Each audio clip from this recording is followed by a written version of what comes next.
Dear God, I got one question. I need to know, do revolutionaries go to heaven? And if so, may their legacies last forever and their seeds grow. Tell them that we love them so and never let them die slow. It's like we cursed to be born black.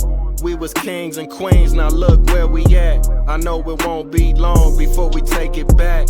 I just hope I live long enough to see it happen, and that's a fact. Cause one thing when you pro-black, you might love your people, but they may not love you back. For more than 400 years, we've been under attack. We survived slavery and then they gave us crack. Do revolutionaries go to heaven? Do revolutionaries go to heaven? Do revolutionaries go to heaven? Do revolutionaries go to heaven? Do revolutionaries go to heaven? I wanna know. Do revolutionaries go to heaven? I hope so. Do revolutionaries go to heaven? I wanna know. Do revolutionaries go to heaven? I hope. I don't care.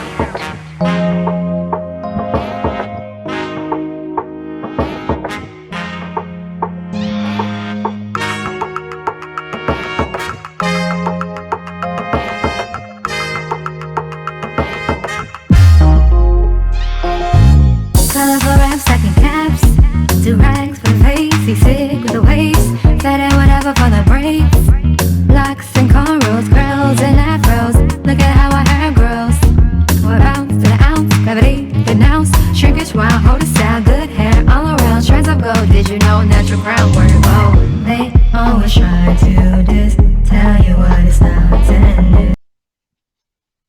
Peace and blessings, family. Thank you so much for tuning in to another episode of Taye Speaks. We got a very, very special guest in the house. Very educated, very beautiful, world-traveling queen. So without further ado, queen, let them know who you are and where you're from. Hey y'all, I'm C.Nichole and I am from Triple D, Dallas, Texas. Okay. How you feeling? You good? I'm good. Just came from a judo session. So yeah. Oh, that's what's up. Martial arts. Okay. Let's get right into it. I want to ask you, what's your definition of Pan-Africanism?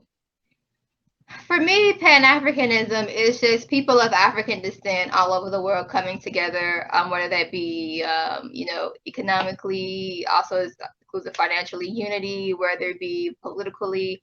Um, Everything is for the betterment of people of African descent. So in order to be a Pan-Africanist, I believe you have to have a love for people of African descent all over the world. So I feel like that's the number one thing. If you have love for people of African descent all over the world and want us to see us come together collectively, you are a Pan-Africanist.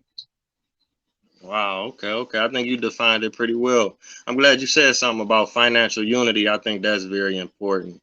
You know what I'm saying, to be financially literate. So I've been looking into cooperative economics. In 2016, I co-founded a food co-op called Little Africa. But I think that's an effective method, to empower, African people all over the world, because otherwise I could be a private businessman or a private capitalist, and I could, take the money and the resources just like people of other races could do, so.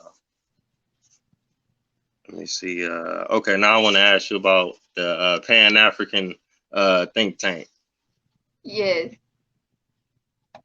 So Pan-African Think Tank, we are a nonprofit, basically trying to bridge the gap between Africa and the African diaspora through Pan-African forums that assist its research as a means to collectively advocate. So basically, a lot of times we see nonprofits go into different parts of the world and kind of tell them, this is what we're going to help you with. But instead, we're on the ground trying to figure out exactly what's going on.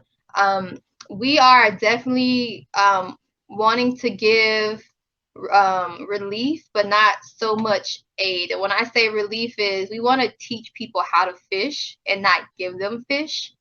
And a lot of that's what's wrong with, communities of African descent. Sometimes they just want handouts, and it's like, okay, but when the handout is gone, like, how can we sustain this?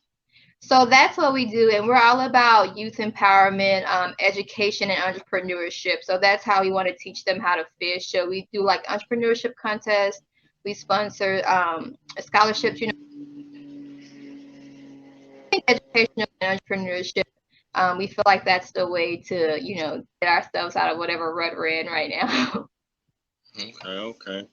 Yeah, I think that's very important what you were saying about being on the ground, because you hear so many horror stories, like with Haiti, people donating millions and billions of dollars, and then the people that really need it the most, I they're didn't even. not getting anything.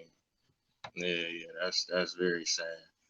Okay. I got another question for you.